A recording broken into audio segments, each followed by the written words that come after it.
My name is Michael Brown. I'm the director of the Coalition of Conscience here in Charlotte. Thanks for giving me a few minutes of your time.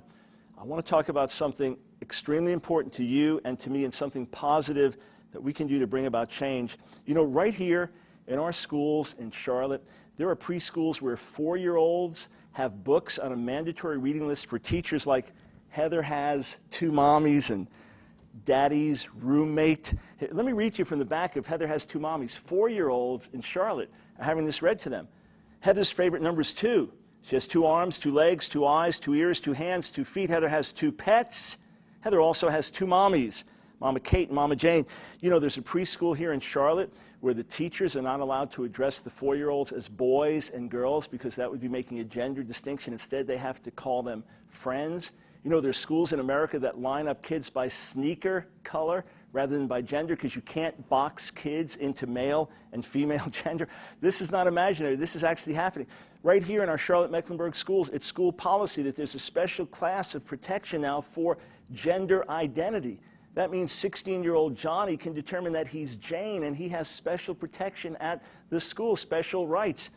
In San Francisco, if you identify as a girl, even though you're a boy, you use the girls' bathroom, the girls' locker room. A boy came home recently in tears because a girl was in the boys' locker room. He had to change in the presence of a girl because she identifies as a boy. Things are so bad in Massachusetts, where same-sex marriage is legal, that parents have contacted their schools and said, notify us, please, before homosexual issues are taught to our kindergarten kids, to our first-grade kids. The schools have said, hey, same-sex marriage is legal here in Massachusetts. We don't need to do that. You know what they've also said? The courts have ruled that it is more important that we teach diversity than we honor the requests of the parents. I want you to understand, there is not an angry bone in my body towards homosexual men and women. Jesus died for homosexuals just as well as heterosexuals. We need to reach out to them with compassion. But friends, there's an activist agenda coming to a church near you, coming to a school near you, coming to a place of business near you, coming to a court near you, a neighborhood near you. We need to stand together and turn back the tide of homosexual activism right here in Charlotte. Hey, there are churches in Charlotte that believe in books like this, Queering Christ by Robert Goss. Some of the most blasphemous stuff you could ever hear. They hold to it. You know, Myers Park Baptist Church, boasting over 1,800 members, 2 years ago, they began to ordain into ministry practicing homosexual men and women. Myers Park Baptist Church here in Charlotte. Friends, this is something that's not going away. 40 years ago, homosexual activists came out of the closet. Then they began to demand their rights. Then they began to demand that we recognize their rights. Now they're trying to take away our rights. Next, they want to put us in the closet. Friend, I don't know about you. I'm not ready to go in the closet. I want my light to shine right out in the public square.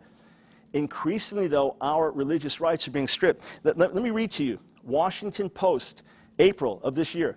Faith organizations and individuals who view homosexuality as sinful and refuse to provide services to gay people are losing a growing number of legal battles that they say are costing them their religious freedom.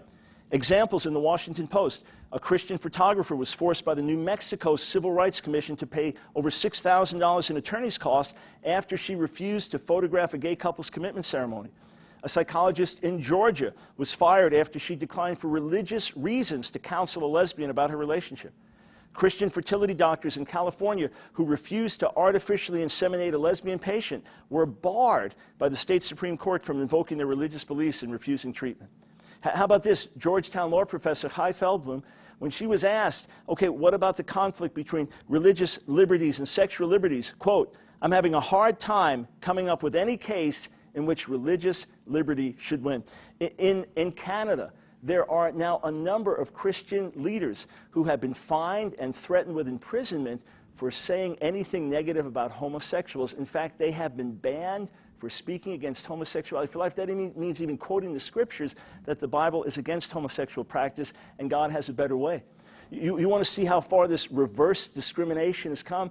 In England, a bishop was fined £50,000, that's like $80,000, and ordered to undergo training so that his mindset would change because he refused to hire an openly gay man as a youth worker.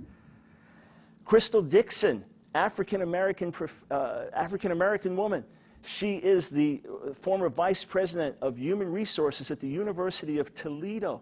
African-American woman. She took exception to an editorial in her local newspaper where the editor said that skin color was just like homosexuality. You're born with it, you can't change. She took exception to it. She wrote an editorial for the newspaper and was fired from her position from the University of Toledo as a result of that. Here, check out this headline from England. Gay couple. Look at this. This is about a gay couple left free to abuse boys because social workers feared that they'd be accused of discrimination against homosexual men and women. These kinds of things are happening in America today where you're not getting the full story because God forbid that we say anything that would make homosexuals look bad. You know, the last Monday of the month of June, our president, for whom we pray, gathered 300 gay activists at the White House to celebrate Gay Pride Month, to celebrate 40 years of the gay liberation movement here in the United States, to assure them that he is working to see their goals and dreams fulfilled, and to say that those who differ have old and worn-out attitudes. He specifically spoke of African-American churches, that he was going to help change their views, get rid of these old and worn-out attitudes. And he praised by name a man named Frank Kameny. He's a gay activist pioneer in his 80s. Frank Kameny heads up an organization that is advocating for harder core pornography to be available to more and more Americans. Frank Kameny, in a letter written in May of 2008, said that bestiality is not his thing, but if it's okay with the animal, it's harmless and it's fine. President Obama said, "We are very proud of you, Frank." Friends, the hour is urgent, but don't just pull your hair out. Don't just get frustrated.